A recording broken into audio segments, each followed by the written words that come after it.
Hi, my name is Alyssa Chambers, and we are going to do our makeup and talk about astrology today.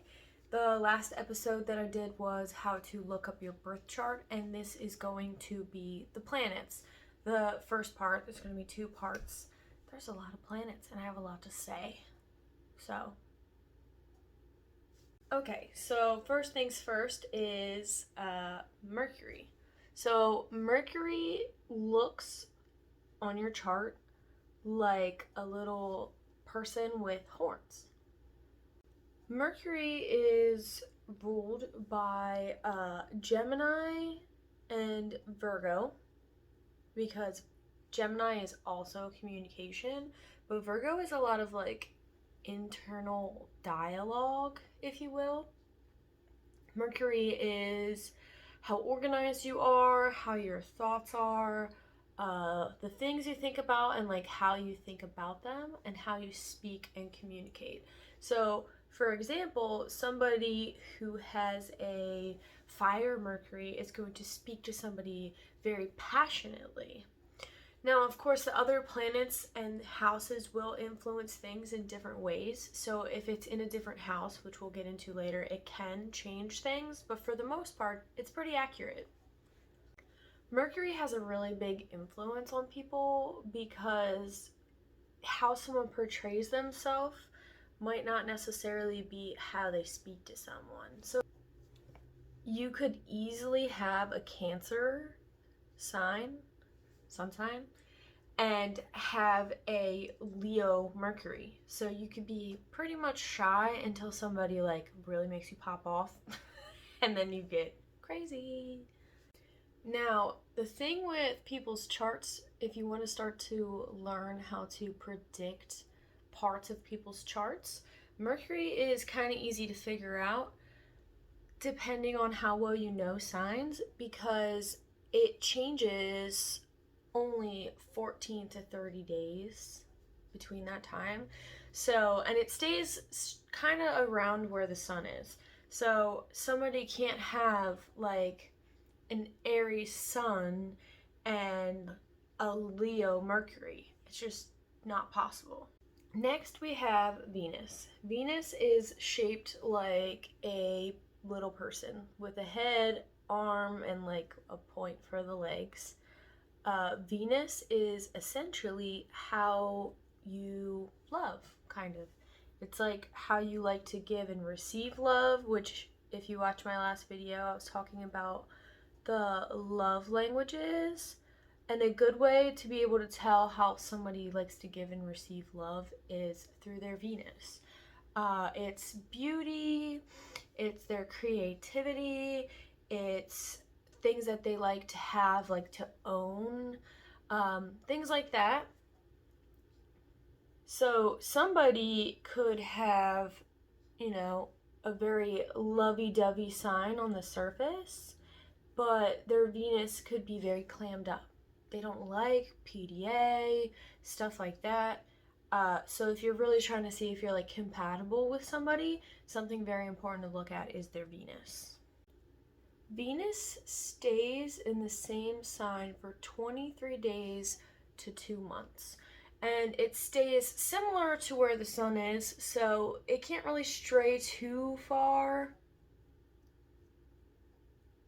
So if you have a sun sign that is Leo, you could have, like a Cancer Venus, or, a little further away, you could have a Virgo Venus. It's not that far away, but it really changes on how a person acts, because it really is how they are as a person and how they like to love. And sometimes it's funny because it'll really change how like soft a person is. So say somebody has like a really crazy like fire passionate sun sign and they seem like angry a lot and they have like problems with that, but then they have like Cancer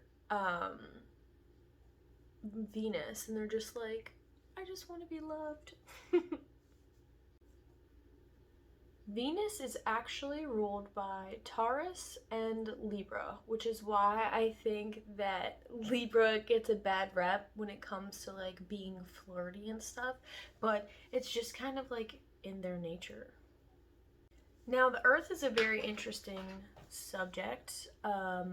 It's not technically on your chart because you were on Earth, you know, and Earth was near the sun and all of the other things, which is, you know, not, it's not, there's not like a section for it on your chart. So if you're looking for Earth, that's why you can't find it. But they say that Earth is really the one that really truly rules Taurus. But we'll get into that in another time because it's not super important right now.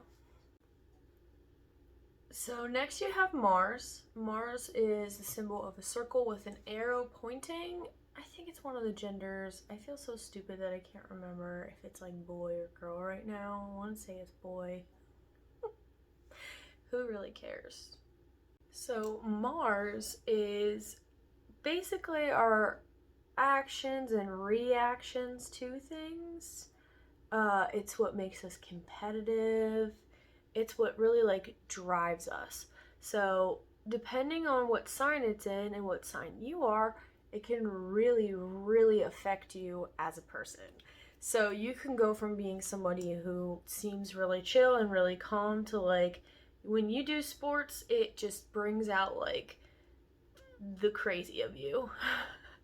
Or reverse, you could be normally a very like crazy like competitive normally, but sometimes you get to a certain thing, like say if you have like maybe a Taurus, some Tauruses, really if it doesn't pertain to you, if it doesn't interest you, you just simply don't care.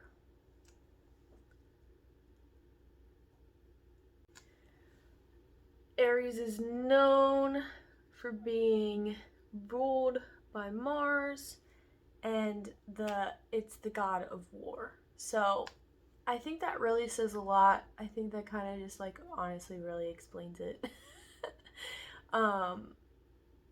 Yeah, it's what makes us aggressive. It's what makes us mad. What makes you really the most mad? So like if it's an earth sign, do you get mad about money? If it's water, do you get mad when people step on your emotions, you know? Like things like that. It's something to really look out for in friends and family, and how to be a better friend or family, because it helps you to know what's going to make them upset and how to avoid it. Now, if a couple is fighting, a really good way to figure out how to solve it is if you figure out their Mars.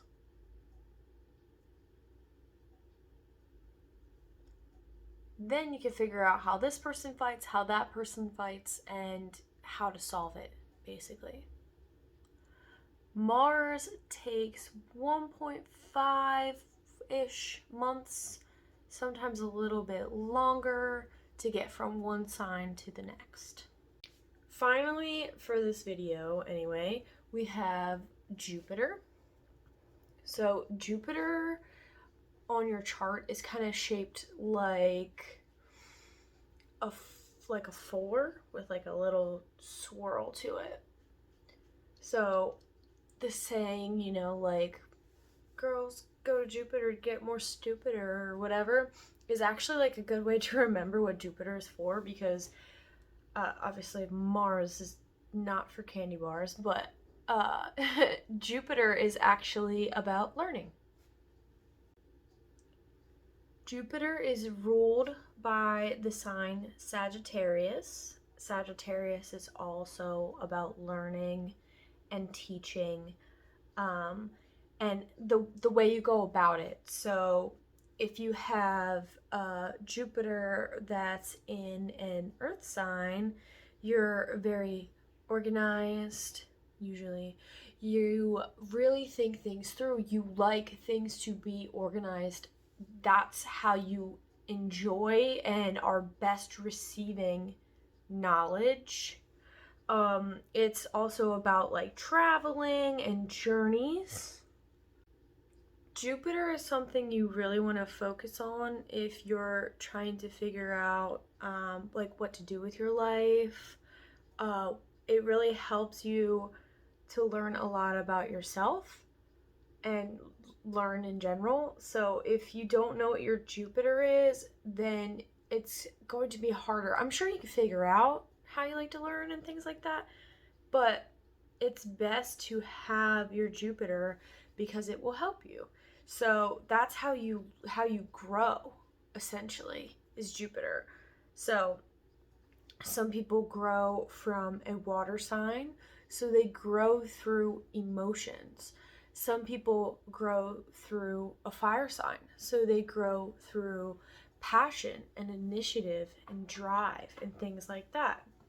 Or also how they learn. So, like, if you have a Virgo, you know, a Virgo Jupiter, you write things down so that way you can remember what you're going to say in your astrology video.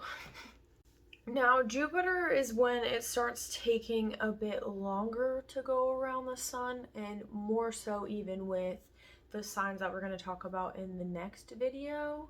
But from Jupiter back up to Mercury is really, really a good way to learn about people. The rest of the signs, which we're going to get into, are going to help you focus on people's dreams and stuff like that. But for these ones, it really tells you who somebody is as a person. So if you were to start a relationship with somebody, you could look up their chart and you could learn a lot about them just through that, and that could really help your relationship succeed. A lot of people take a chart and they just write it off as being, oh, this person will never work for me or whatever, which is definitely possible, but you have to remember that people aren't just their chart, they are, influenced by it. Once you start to figure out little things about your chart, like once you figure out your Mercury, which is super important, and your Jupiter, that's when you'll start to realize how things tie together, because those two specifically are really helpful, because Jupiter is how you want to learn and Mercury is your intellect. For instance, I have a water sign Mercury. I think I hate this lipstick. I'm gonna change it. Anyways, I have a water sign Mercury. So I like to be spoken to emotionally on like a very deep level. But I have a Virgo Jupiter. And with a Virgo Jupiter, I always struggled when I was younger because I need learning to be structured. I need it to be like right now with the whole corona thing, nope, there's no way I would have goofed around, because I need it to be like, this is what we're learning, this is how we're learning it, this is why. I need it to be like, this is how it is, very structured.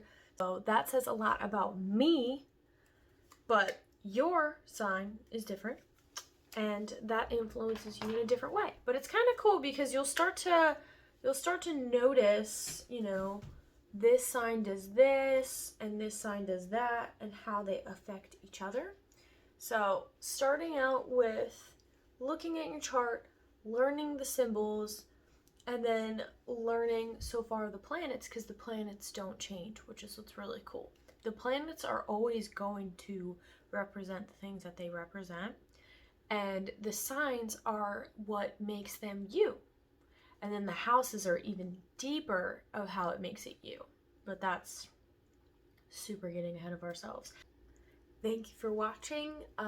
Please like this video if you liked it. If you have any questions, go ahead and comment. It's not always going to be this basic. I'm just explaining it so people who don't understand can catch up, and then we'll get really into like every little thing. This is just the basics. I just want people to be able to understand their charts at a glance very quickly, and then once they get better, then they'll, can learn more.